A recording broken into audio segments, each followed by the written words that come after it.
The small town of Maplewood was the kind of place where everyone knew each other. People waved as they passed on the street, and neighbors shared cups of coffee over white picket fences. Life there moved at a slow, predictable pace, with nothing more exciting than the annual fall festival to break the monotony.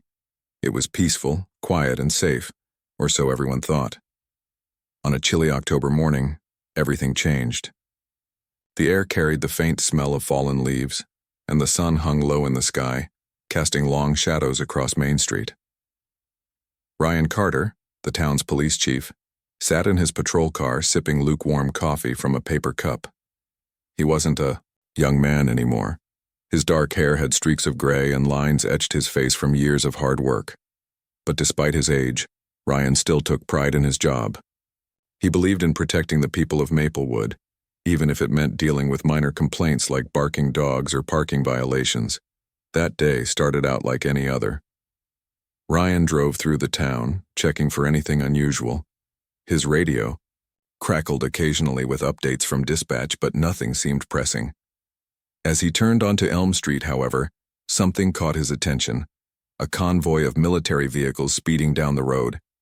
Their tires screeched against the asphalt, sending loose gravel flying in all directions. Ryan frowned. This wasn't normal. Military convoys didn't usually pass through Mapletown unless there was some kind of emergency.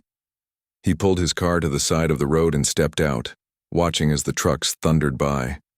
One of them nearly clipped a child riding a bicycle, forcing the kid to swerve onto the sidewalk. Ryan's jaw tightened. Whatever these soldiers were doing, they weren't being careful. Someone could get hurt. Without hesitation, he climbed back into his patrol car and hit the gas, following the convoy until it came to a stop near the edge of town. When Ryan approached the lead vehicle, its door opened, and a tall man in uniform stepped out. His posture was rigid and his expression gave away nothing. A nameplate on his chest read, Major Daniel Harper. Ryan recognized the insignia on his shoulder. This man was high-ranking. Still, Ryan didn't care about rank when it came to reckless behavior. Major Harper, Ryan said, his voice firm but calm. You're driving too fast for a residential area. You almost hit a kid back there. Daniel looked down at Ryan, his eyes narrowing slightly. Do you have any idea who I am? He asked, his tone dripping with authority. I'm overseeing a classified operation here. Civilian law enforcement doesn't concern me. Ryan clenched his fists, but kept his composure. Whether your mission is classified or not, you're putting lives at risk. Slow down or I'll have no choice but to issue citations. For a moment, neither man spoke. The tension between them was palpable, like storm clouds gathering before a downpour. Then Daniel smirked, shaking his head. You've got guts, Chief, I'll give you that. But let me make one thing clear, you don't want to cross me. Ryan felt his patience slipping. Who did this guy think he was? Just because he wore a fancy uniform didn't mean he was above the law. Listen, Ryan snapped, stepping closer. This is my town. If you can't follow basic rules, maybe you shouldn't be here. Daniel's smirk vanished, replaced by a cold glare.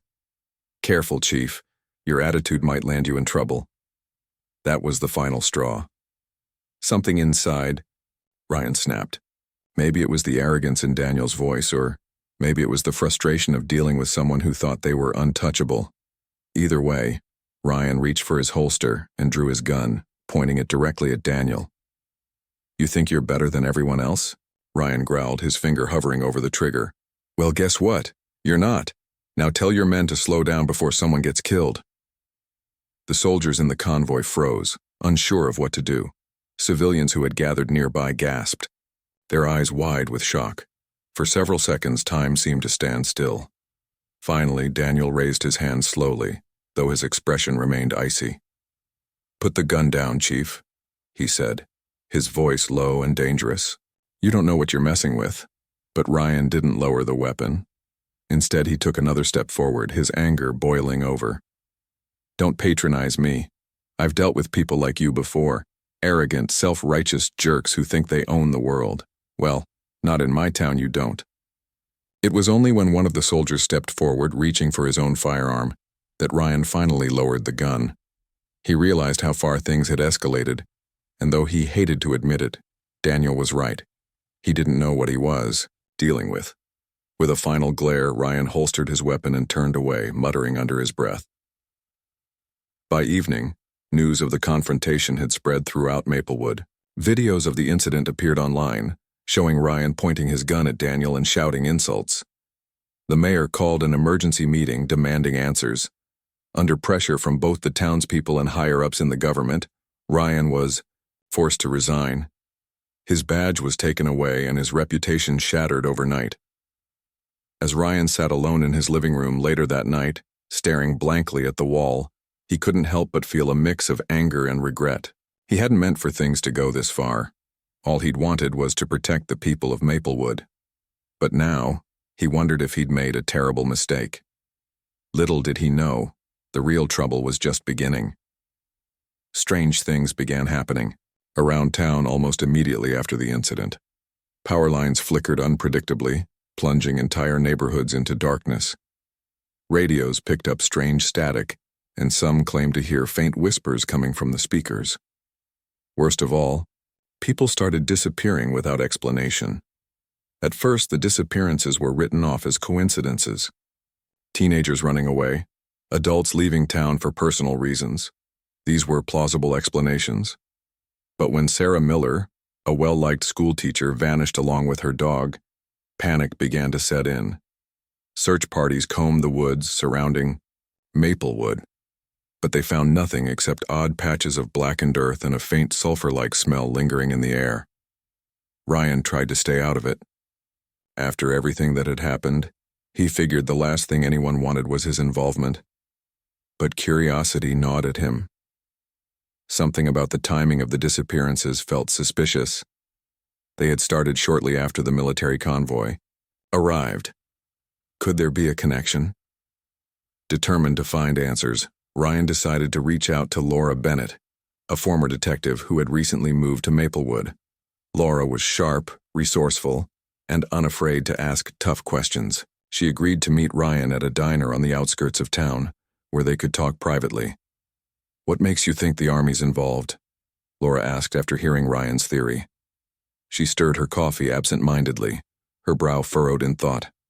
"I don't know for sure," Ryan admitted. "But it's too much of a coincidence. They show up, start acting reckless, and then people start vanishing. Doesn't that strike you as odd?" Laura nodded slowly. "It does. But proving it won't be easy. If the military's hiding something, they're not going to make it obvious." Ryan sighed, rubbing his temples. "I know, but we have to try. If those disappearances are connected to whatever they're doing, we can't just sit back and do nothing." Laura studied him for a moment, then smiled faintly. "All right, Chief. Let's see what we can dig up." Over the next few days, Ryan and Laura worked tirelessly, piecing together clues and interviewing witnesses. They discovered that the military had set up a temporary base outside town, surrounded by high fences and armed guards. Locals reported seeing unusual activity at night, bright lights flashing in the distance, strange noises echoing through the woods. One evening, while staking out the perimeter of the base, Ryan spotted Major Daniel Harper walking among the soldiers. Despite everything, Ryan couldn't shake the feeling that Daniel knew more than he was letting on. Against Laura's advice, Ryan decided to confront him again. This time, however, the encounter played out differently. When Ryan approached Daniel, the major didn't sneer or mock him. Instead, he looked uneasy, almost guilty. Ryan pressed him for answers, and reluctantly, Daniel revealed fragments of the truth. The military was conducting experiments involving advanced technology capable of bending the fabric of reality. Something had gone wrong during testing, creating a rift to another dimension. And now, creatures from that dimension were seeping into their world. Ryan listened in stunned silence. He had expected lies or excuses, not a confession like this. As Daniel spoke, Ryan realized the situation was far worse than he'd imagined. These creatures weren't just random threats. They were intelligent, adaptive, and growing stronger. Every day. "We need to seal the rift," Daniel said grimly. "But we can't do it alone. We need your help." Ryan hesitated. Trusting Daniel went against every instinct he had. But looking at the fear in the Major's eyes, Ryan knew one thing for certain. Whatever was coming, it wouldn't stop at Maplewood, and if they didn't act soon, it might already be too late.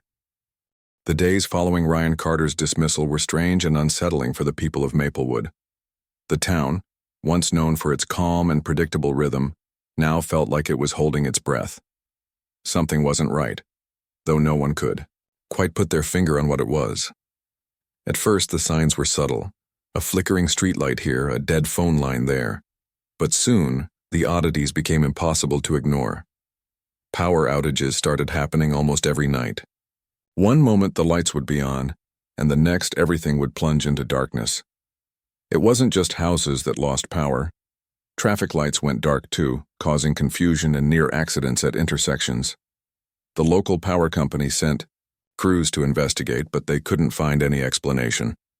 "It's like the electricity is being drained," one worker muttered to his partner, scratching his head in frustration. Then came the radio signals.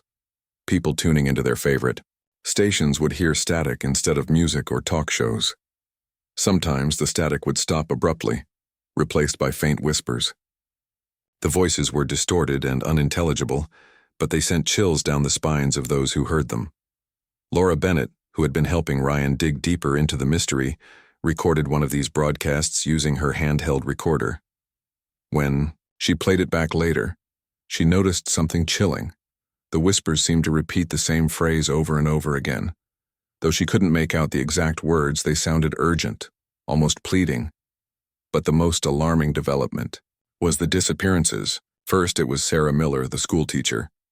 Then, 2 days later, a local mechanic named Joe Harris vanished without a trace. His truck was found abandoned on the side of the road, keys still in the ignition.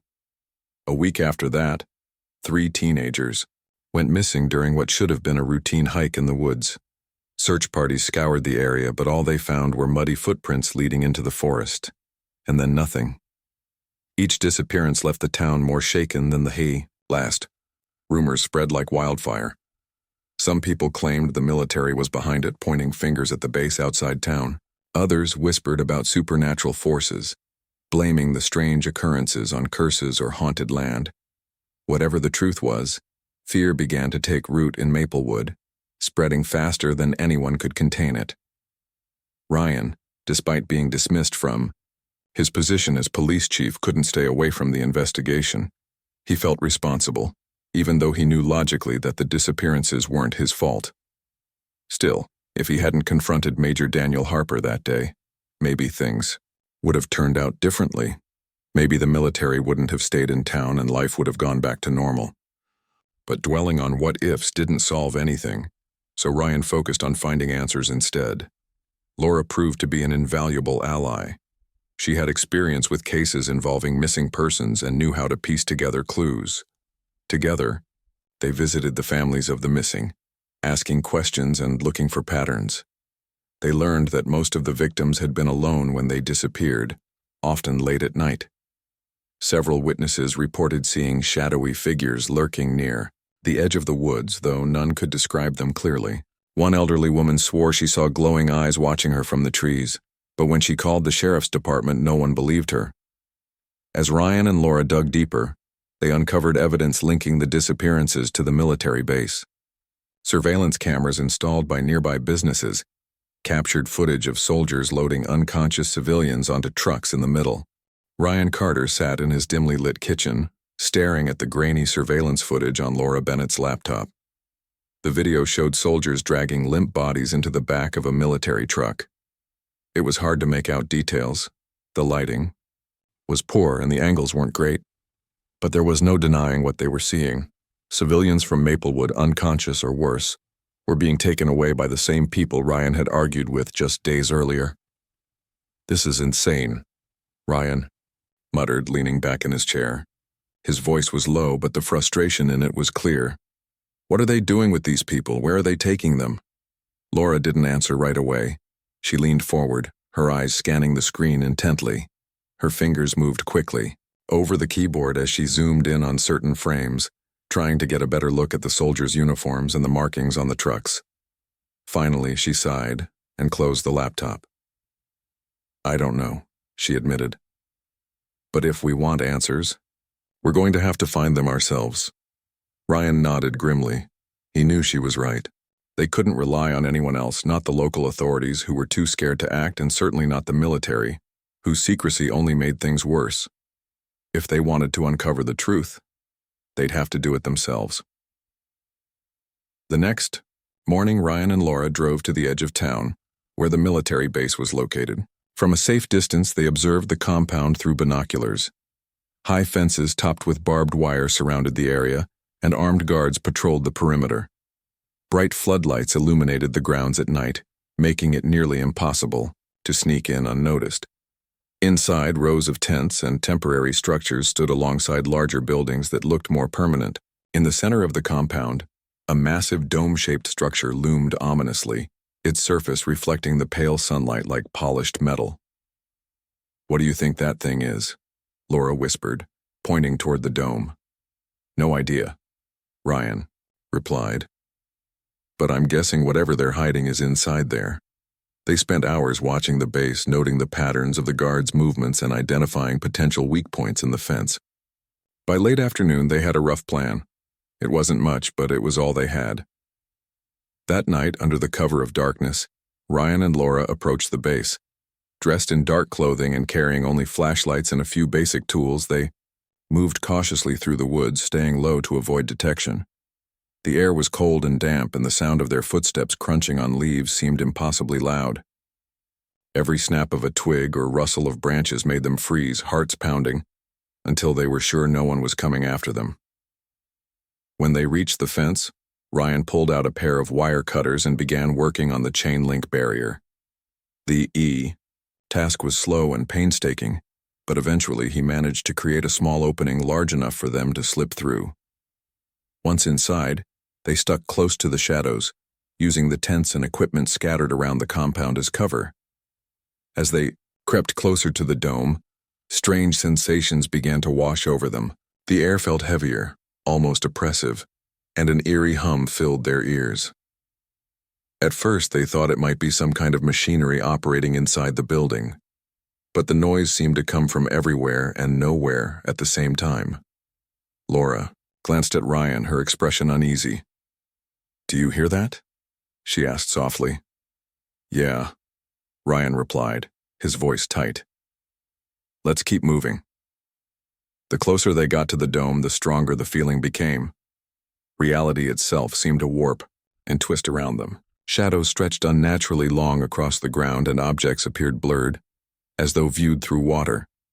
Ryan stumbled once, catching himself on a stack of crates. When he looked up, he could have sworn he saw something moving in the corner of his vision, a shape darting between the tents, but when he turned to look, there was nothing there. Finally, they reached the entrance to the dome. A heavy steel door blocked their way, but it was slightly ajar, as though someone had forgotten to close it properly. Ryan hesitated before pushing it open, unsure of what they might find inside. The interior was dimly lit, the walls lined with strange machinery and panels covered in blinking lights and dials. In the center of the room stood a massive device, a towering apparatus of wires, coils, and glowing crystals that pulsed with energy. Laura gasped. What is this?" Ryan shook his head, his mind racing. Whatever it was, it didn't look like any kind of military equipment he'd ever seen before. It was alien, otherworldly. And then he noticed the pods, arranged in neat rows around. The device were dozens of glass containers, each holding a person suspended in some kind of liquid. Their faces were pale and lifeless, their bodies eerily still. Ryan recognized some of them: Joe Harris, the mechanic; Sarah Miller, the school teacher; even one of the teenagers who had gone missing during the hike. Tubes connected their bodies to machines that monitored their vital signs, feeding data into the central device. "Oh my God," Laura whispered, her voice trembling. "They're using them." "For what?" Ryan demanded, though he already suspected the answer. Before Laura could respond, a loud clanging echoed through the chamber. Footsteps approached rapidly, accompanied by shouts. Someone had discovered the open door. Without hesitation, Ryan grabbed Laura's arm and pulled her behind a nearby console, crouching low to stay out of sight. A group of soldiers entered the room, led by none other than Major Daniel Harper. His face was tense, his jaw clenched tightly, as he barked orders to his men. "Secure the perimeter! Find whoever broke in!" Ryan's blood boiled at the sight of Daniel, but he forced himself to stay calm. Now wasn't the time for revenge. Instead, he focused on listening, hoping to catch snippets of information that might explain what was happening. One of the soldiers spoke up nervously. "Sir, the readings are fluctuating again. We're losing stability." Daniel cursed under his breath. "Not now," he snapped. "We can't afford another breach. Get control of the system or we'll lose everything." "A breach?" Ryan mouthed silently to Laura. She shrugged, equally confused. The conversation continued, revealing fragments of the horrifying truth. The device in the center of the room wasn't just experimental technology. It was a gateway to another dimension. During testing, something had gone terribly wrong, tearing open a rift that allowed creatures from that world to enter ours. These beings, composed of pure energy and malice, fed on fear and chaos, growing stronger with every passing day. The missing townsfolk were being used as hosts, their bodies serving as vessels for the entities to adapt to Earth's environment. Ryan's stomach churned at the revelation. He wanted to confront Daniel right then and there, to demand answers and hold him accountable for what he'd done. But he knew they were outnumbered and outgunned. For now, survival had to take priority. Motioning for Laura to follow him, Ryan carefully slipped away from their hiding spot, keeping to the shadows as they retraced their steps toward the exit. The journey back was even more nerve-wracking than the infiltration had been. Soldiers swarmed the compound, searching for intruders, and the oppressive atmosphere inside the dome seemed to grow thicker with each passing second. Several times Ryan and Laura had to duck behind equipment or press themselves flat against walls to avoid being spotted. Just as they reached the fence, however, disaster struck. One of the guards spotted them and raised his rifle, shouting for backup. Ryan didn't hesitate. Grabbing Laura's hand, he bolted into the woods, weaving between trees and leaping over roots as bullets whizzed past them. Adrenaline coursed through his veins, drowning out the pain in his legs and the burn in his lungs. When they finally reached the safety of Laura's car, parked a mile away from the base, both collapsed into the seats, breathing heavily. Neither spoke for several minutes, too shaken to form coherent thoughts. Eventually, Laura broke the silence. "We need to stop them," she said firmly. "Whatever they're doing, it's killing people. We can't let it continue." Ryan nodded, his resolve hardening. "Agreed, but we can't do it alone. We need help." "Who can we trust?" Laura asked. Ryan thought for a moment, then reached for his phone. There was one person who might listen, one person who owed him a favor. Dialing the number, he waited anxiously for the call to connect. "Hello?" A familiar voice answered. "It's me," Ryan said. "I need your help.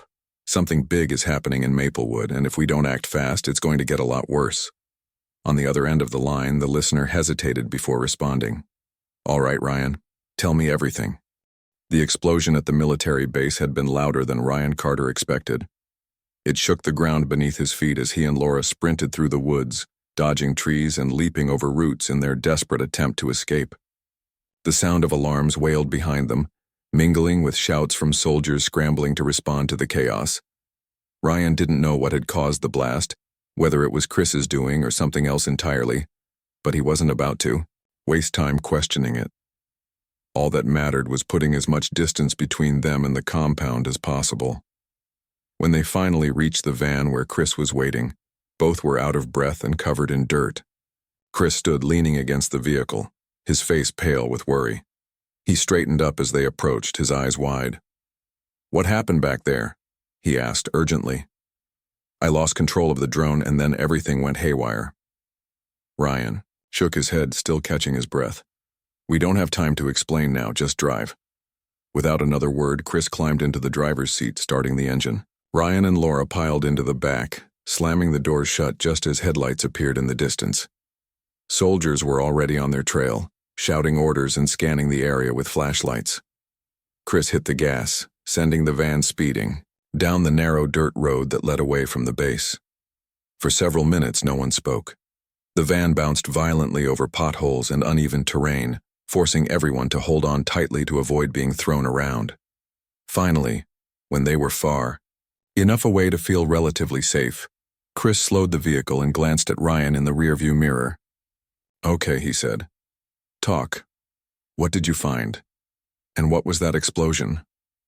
Ryan leaned forward, resting his elbows on his knees. His voice was low but steady as he recounted everything they'd seen inside the dome. The pods containing the missing townsfolk, the strange machine pulsing with energy, and Daniel Harper's cryptic warnings about losing containment. "Whatever they're doing, it's bad," Ryan concluded. "Those people in the pods, they're not just prisoners. They're part of some kind of experiment. And if we don't stop it, things are going to get a lot worse." Chris frowned, clearly struggling to process the information. "You're telling me the military opened a portal to another dimension? That sounds like something out of a sci-fi movie." "It's real," Laura chimed in, her tone firm despite the fear still lingering in her eyes. "We saw it. Those creatures, they're feeding off our world somehow. That's why people are disappearing." Chris ran a hand through his hair, looking overwhelmed. "All right, say I believe you. How do we stop this thing? If it's as advanced as you say, we can't just walk in there and flip a switch." "That's where your skills come in," Ryan said, nodding toward the laptop sitting on the passenger seat. "The bug I planted should give us access to their systems. If we can figure out how the machine works, maybe we can shut it down or at least slow it down." Chris hesitated, glancing at the laptop uncertainly. "Even if I can hack into their network, it won't be easy. Their security is probably insane. And if they catch me—" "They won't," Ryan interrupted. "Not if we plan this carefully. We'll need to act fast, though. Whatever those creatures are, they're getting stronger. Every minute counts." That night, the three of them set up camp in an abandoned cabin deep in the woods. It was small and run down with peeling wallpaper and a leaky roof, but it provided shelter and privacy. While Chris worked tirelessly on his laptop, attempting to break through the military's firewalls, Ryan and Laura pored over the photos Laura had taken inside the dome. Each image offered new clues about the machine's design and purpose, though much of it remained incomprehensible. "This symbol keeps showing up," Laura said, pointing to a series of markings etched into the central console. "Do you think it means something?" Ryan squinted at the photo, tilting his head. "Could be some kind of warning or maybe instructions. Either way, it's important." Chris looked up from his screen, rubbing his temples. "I'm in," he announced. "But it's messy. Their system is crawling with encryption. It'll take hours to sift through everything." "Do what you can," Ryan told him. "Focus on anything related to the machine or the rift. We need to know how to close it." As the hours dragged on, tension filled the air. Outside, the wind howled through the trees, rattling the windows and making the old cabin creak ominously. Inside, the only sounds were the clicking of keys and the occasional murmur as Chris muttered to himself. Ryan paced back and forth, unable to sit still. Laura watched him nervously, her arms crossed tightly over her chest. "What happens if we can't stop it?" she asked quietly after a while. Ryan stopped pacing and turned to look at her. His expression was grim, but determined. "We will stop it," he said firmly. "We don't have a choice." Eventually, Chris let out a triumphant laugh, breaking the silence. "Got it!" he exclaimed, spinning the laptop around to show them. On the screen was a schematic of the machine, along with lines of code and technical jargon that made Ryan's head spin. But buried within the data was something crucial, a sequence of commands labeled Emergency Shutdown Protocol. "This must be how they seal the rift," Chris explained. "If we can trigger it, we might be able to close the portal for good." "But how do we activate it?" Laura asked. Chris frowned. "That's the tricky part. The protocol requires manual input. It's not something we can trigger remotely. Someone has to physically interact with the machine." Ryan sighed, running a hand over his face. "Of course it does." Laura looked between them, her brow furrowed. "So what's the plan? Sneak back into the base again?" Ryan nodded reluctantly. "Looks like it. Only this time we'll need a better distraction. Something big enough to keep the soldiers busy. While one of us gets to the machine. Chris raised an eyebrow. And who exactly is volunteering for that job? Ryan met his gaze without hesitation. Me. No way, Laura protested immediately. It's too dangerous. You'll never make it out alive. I don't see anyone else lining up, Ryan shot back. Besides, I started this mess. It's my responsibility to fix it. Laura opened her mouth to argue further, but Chris cut her off. He's right, he said softly. This isn't just about saving Maplewood anymore. If that rift stays open, those creatures could spread everywhere. We can't let that happen. After a long pause, Laura finally relented, though her expression remained troubled. Fine, but we're not doing this alone. Chris and I will handle the distraction. You focus on shutting down the machine. Ryan nodded gratefully. Thank you. The next evening, they put their plan into motion. Armed with whatever makeshift tools they could scavenge, flashlights, smoke bombs, and even a flare gun, they returned to the outskirts of the military compound. Chris and Laura positioned themselves near the front gates, ready to create chaos, while Ryan slipped through the fence once again, heading straight for the dome. Inside, the atmosphere felt even heavier than before. The hum of the machine seemed louder, almost deafening, and the air crackled with energy. Shadows danced unnaturally across the walls, and faint whispers echoed in Ryan's ears, though he couldn't tell if they were real or imagined. Ignoring the unease creeping up his spine, he moved quickly toward the central console. As he reached the machine, he noticed something new. A group of soldiers standing guard nearby. Their presence complicated things, but Ryan didn't have time to hesitate. Crouching low, he edged closer, keeping to the shadows until he was close enough to act. Suddenly, a loud bang erupted outside, followed by screams and shouts. The distraction had begun. Taking advantage of the commotion, Ryan darted toward the console, his fingers flying over the controls as he entered the shutdown sequence Chris had discovered. Lights flashed erratically and alarms blared, signaling that the machine was destabilizing. But the noise also drew the attention of the soldiers. One of them spotted Ryan and shouted, raising his weapon. Ryan ducked behind the console, heart pounding as bullets ricocheted off the metal surface. He knew he couldn't stay hidden forever. He needed to finish the sequence before the soldiers overwhelmed him.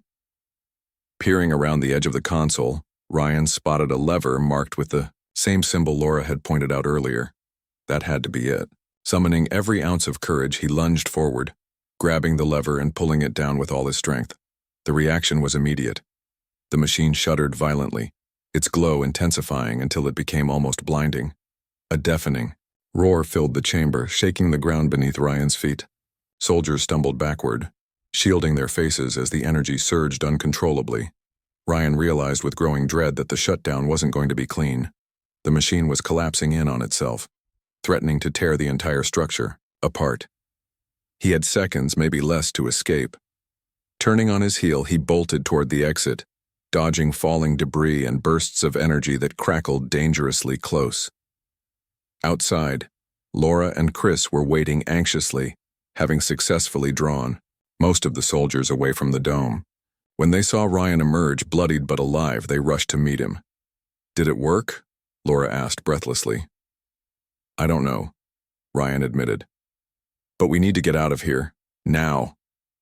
They ran as fast as they could, the ground trembling beneath their feet.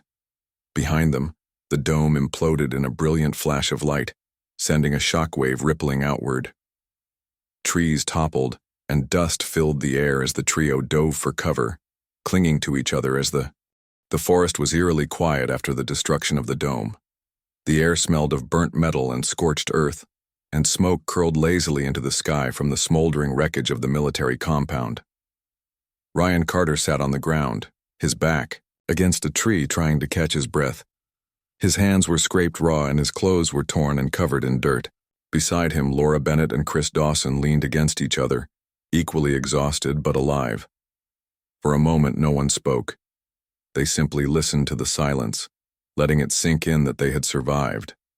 The machine was gone, or at least, it seemed to be. The rift had collapsed in on itself, taking the strange energy and the alien creatures with it.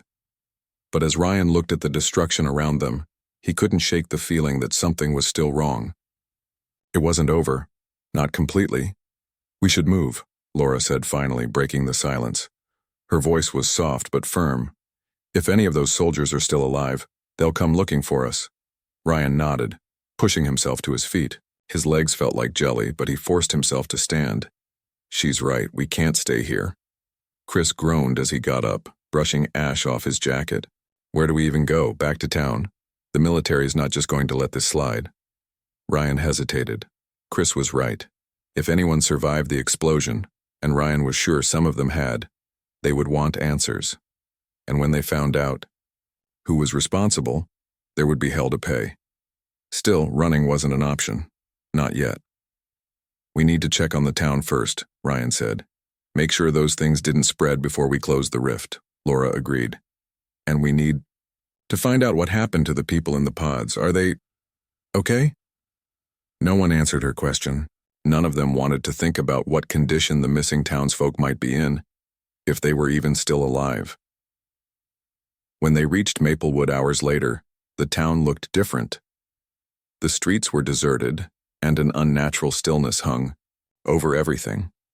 Cars sat abandoned in driveways, their doors left open as if their owners had fled in a hurry. Windows were dark, and the only sound was the faint rustling of leaves in the wind. It was as though the entire population had vanished overnight. "This isn't right," Chris muttered, glancing around nervously. "Where is everyone?" Ryan clenched his jaw, gripping the flashlight tighter in his hand. "Spread out, look for survivors, call out if you see anyone." They split up, moving cautiously through the empty streets. Every house they checked was empty, every car abandoned. It was like the town had been frozen in time, save for the eerie absence of life. Ryan's heart sank with each passing minute. Had the creatures escaped the base after all? Were they hiding somewhere, waiting? Then, just as hope began to fade, Laura shouted from down the street, "Over here! I found someone!" Ryan and Chris ran toward her voice, their flashlights cutting through the darkness. Laura stood in front of a small house, waving them over. Inside, huddled together on the living room floor, were 3 people, a man, a woman, and a young boy. Their faces were pale, their eyes wide with fear, but they were alive. "Are you hurt?" Ryan asked, kneeling beside them. "What happened?" Man shook his head, his voice trembling. "We don't know. One minute we were outside, then these things came. They were everywhere. We ran inside and locked the doors, but..." He trailed off, unable to continue.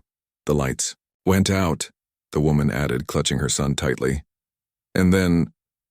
screaming. So much screaming." Ryan exchanged a glance with Laura and Chris. The creatures must have broken free during the chaos at the base. But how many were there? And where were they now? "We'll keep you safe," Ryan promised, though he wasn't sure he believed his own words. "Stay here, don't leave the house." As they stepped back outside, the reality of the situation hit them hard. If the creatures were loose in the town, they wouldn't stop at Maplewood. They'd spread, consuming everything in their path. Ryan knew they couldn't fight them alone, not without help. "We need reinforcements," Ryan said firmly. "Law enforcement, the National Guard, anyone who can handle this. But we can't trust the military that caused this mess in the first place." Chris frowned. "Who else is there? Most of the local cops will side with the army if push comes to shove." "There's one person," Laura said suddenly. "Detective Marcus Hale. He's retired now, but he used to work for the state police. He knows how to handle situations like this." Ryan nodded. "Do you think he'll listen?" "He owes me a favor," Laura replied. "If I call him, he'll come." While Laura made the call, Ryan and Chris scouted the area, searching for signs of the creatures. They found plenty of evidence: burnt patches of grass, claw marks on walls, and the same sulfur-like smell they'd encountered near the base, but no actual sightings. Whatever these beings were, they were smart enough to stay hidden. By morning, Detective Marcus Hale arrived in a beat-up pickup truck loaded with weapons and supplies. A tall, grizzled man in his late 50s, Marcus wasted no time getting down to business. After hearing Ryan's story, he immediately organized a plan to secure the town and hunt down the remaining creatures. These things feed on fear, Marcus explained as they gathered in the town hall. That's why they attacked at night, when people were most vulnerable. To stop them, we need to stay calm and coordinated. Using the supplies Marcus brought, they set up barricades around the perimeter of the town and rigged traps using flares and noisemakers to draw the creatures out. Ryan, Laura, and Chris joined Marcus's team, armed with rifles and flashlights. Though none of them were trained fighters, desperation made them brave. The first battle came that night. As they patrolled the outskirts of town, a group of the creatures emerged from the woods, their forms shifting and flickering like shadows given life. Their eyes glowed red, and their mouths stretched impossibly wide, filled with jagged teeth. They moved unnaturally fast, darting between trees and buildings with terrifying speed. "Stay together," Marcus shouted, firing a flare gun into the air. The bright light startled the creatures, causing them to hesitate. Seizing the opportunity, Ryan and the others opened fire, aiming for the glowing red eyes. Each shot seemed to weaken them, forcing them to retreat temporarily. But for every creature they drove back, two more appeared, drawn by the sound of gunfire. "It's not working," Chris yelled, reloading his rifle. "There's too many of them. We can't give up," Ryan snapped, firing another round. "If we fall back, they'll overrun the town." Marcus stepped forward, holding a flamethrower he'd brought from his truck. "Cover me," he ordered, advancing toward the creatures. With a roar, he unleashed a stream of fire, engulfing several of them at once. The flames burned brightly, illuminating the battlefield and driving the rest of the creatures back into the woods. For now, the threat was contained. But everyone knew it was only a matter of time before the creatures regrouped and returned. And next time, they might not be so lucky. Back at the town hall, the group regrouped to assess their losses. Several volunteers had been injured during the fight, and one man hadn't made it. The mood was somber, but determination outweighed despair. They couldn't afford to give up, not yet. "We've slowed them down," Marcus said, addressing the group. "But this isn't over. Those things are adapting. If we want to survive, we need to hit them where it hurts, the source." "What do you mean?" Laura asked. Marcus pointed to a map of the town. "The base is gone, but the rift wasn't fully sealed. There's still a weak spot, a crack in the fabric of reality. It's leaking energy, keeping those creatures alive. We need to destroy it completely." "How?" Ryan asked. "We barely survived last time." "I know someone who can help," Marcus replied. "A scientist named Dr. Elena Parks. She specializes in dimensional anomalies. If anyone can figure out how to seal the rift permanently, it's her." Ryan hesitated. Trusting outsiders was risky, especially given how badly things had gone with the military. But they didn't have a choice. "All right," he said finally. "Let's bring her in." 2 days later, Dr. Elena Parks arrived in Maplewood. A petite woman with sharp features and piercing green eyes, she wasted no time examining the site of the destroyed base. Using advanced equipment she'd brought with her, she confirmed Marcus's theory. The rift was still partially open, feeding energy to the creatures. "To seal it permanently, we'll need to create a feedback loop," Elena explained. "Essentially, we overload the remaining energy until it collapses in on itself. But it's dangerous. If we're too close when it happens, you'll die," Ryan finished grimly. Elena nodded. "Exactly, which means whoever triggers the loop needs to be prepared to sacrifice themselves." Silence fell over the group. No one volunteered. Finally, Ryan stepped forward. "I'll do it." "Absolutely not," Laura protested. "You've done enough. Let someone else take the risk." Ryan shook his head. "This is my fault. I started this mess, and I'm going to finish it." Before anyone could argue further, Elena interrupted. "There's one more thing. You won't be able to trigger the loop manually. We'll need to build a remote device, a failsafe that activates the sequence from a distance. It'll buy you some time to escape." "That's assuming I make it out alive," Ryan said dryly. Elena met his gaze evenly. "It's your best shot. The moment Ryan Carter pressed the button on the remote device, the world around him seemed to explode into chaos. A blinding light surged outward from the ground, rippling through the air like a wave. The creatures that had been closing in on them screeched in agony, their shadowy forms dissolving into nothingness as the energy consumed them. The earth shook violently, sending rocks and debris flying in all directions. Ryan stumbled backward, shielding his face with one arm as he clutched the remote tightly in the other. "Go, now," Marcus Hale shouted, grabbing Ryan's shoulder and pulling him toward the truck. Elena was already running ahead, her face pale but determined.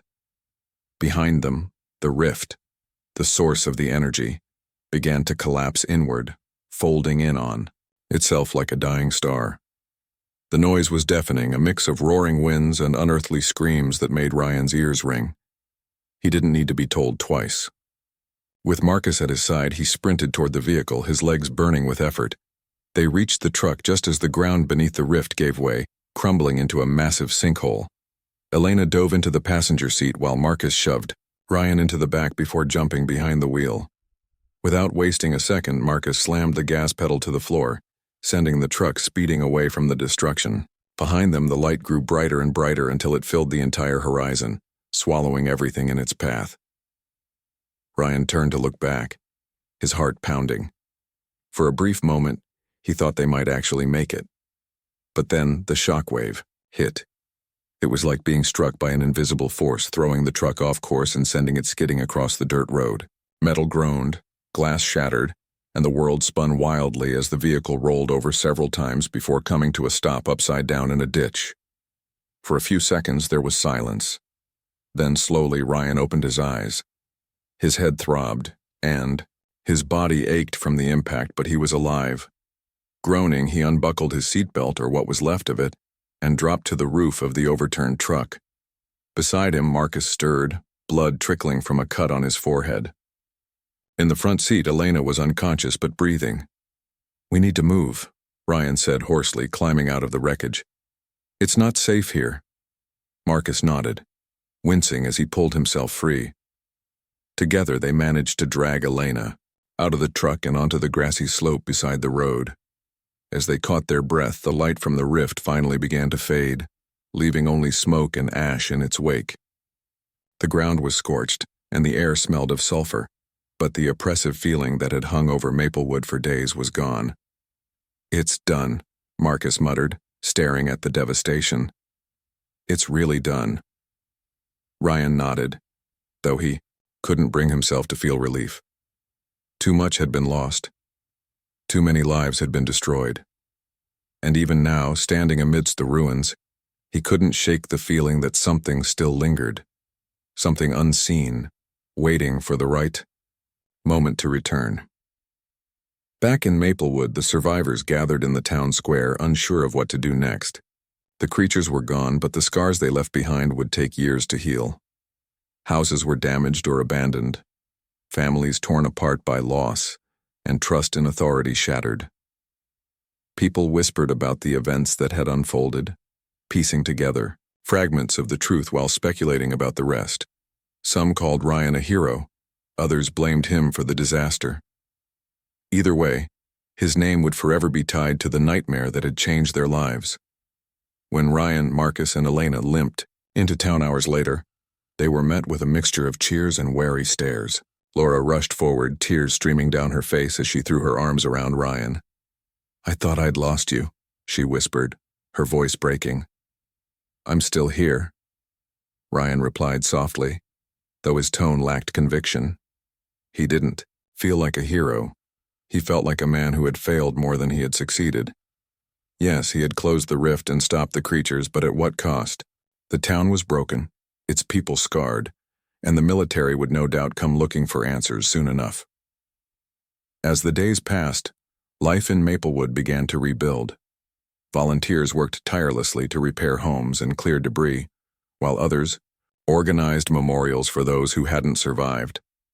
Detective Marcus Hale stayed on to help coordinate recovery efforts, using his experience to keep order in a town struggling to find its footing. Dr. Elena Parks, meanwhile, disappeared almost as quickly as she had arrived, leaving behind only a cryptic warning. This isn't the first time something like this has happened, and it won't be the last. Ryan tried to focus on helping the town recover, but guilt weighed heavily on him.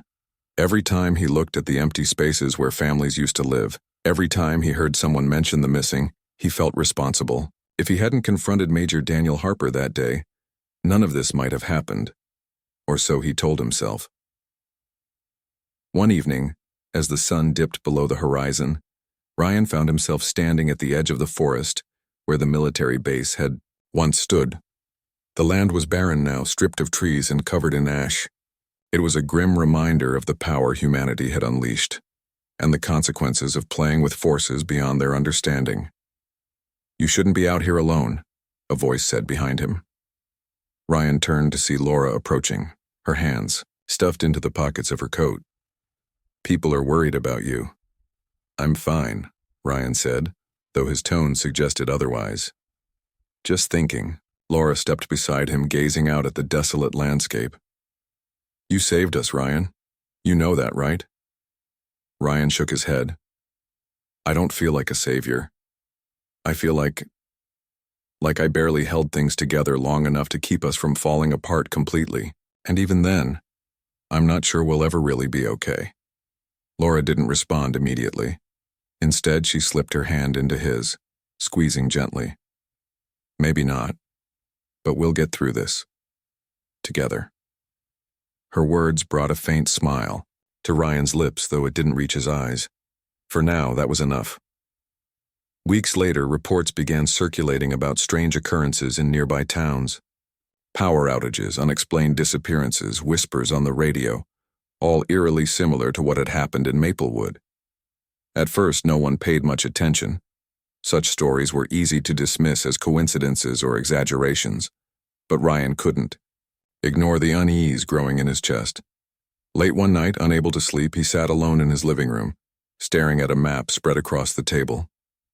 Red pins marked locations where unusual activity had been reported, forming a pattern that stretched far beyond Maplewood. It wasn't random. Something, or someone, was moving, spreading the same chaos that had nearly destroyed his town.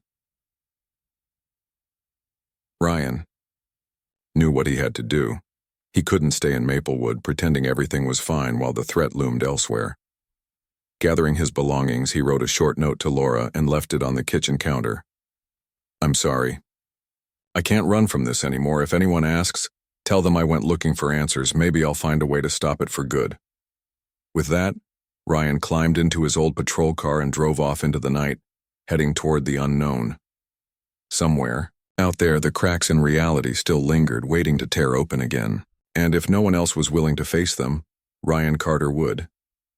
As dawn broke over the horizon, the road stretched endlessly before him, winding through forests and past small towns. The journey ahead was uncertain, fraught with danger and doubt. But for the first time in weeks, Ryan felt a spark of purpose, a reason to keep going. Whatever lay ahead, he would face it head-on. Because sometimes being a hero wasn't about saving the world. It was about trying, even when the odds were against you.